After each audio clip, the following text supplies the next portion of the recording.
কুয়েটে হামলার ঘটনায় জড়িতদের দ্রুত আইনের আওতায় আনতে আইনশৃঙ্খলা বাহিনীকে নির্দেশ দেওয়া হয়েছে জানিয়েছেন যুব ক্রীড়া উপদেষ্টা আসিফ মাহমুদ সজীব ভুঁইয়া। আদমজী ক্যান্টনমেন্ট কলেজে তারুণ্যের উৎসবে যোগ দিয়ে তিনি কথা বলেন। স্থানীয় সরকার নির্বাচন আয়োজনে অন্তর্বর্তী সরকারের সদিচ্ছা আছে জানিয়ে যুব ক্রীড়া উপদেষ্টা বলেন, ফ্যাসিবাদী শক্তির বাংলাদেশে নির্বাচন করার সুযোগ নেই। ট্রুথ কমিশন করে পরবর্তী বাংলাদেশের রাজনীতি হবে। বলেন, আপাতত আওয়ামী লীগের নির্বাচনে অংশগ্রহণের সুযোগ নেই।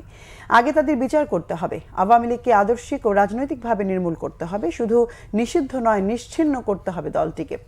নতুন বাংলাদেশ বিনির্মাণে সবাইকে ঐক্যবদ্ধভাবে পাশে থাকার অনুরোধ জানান ক্রীড়া উপদেষ্টা।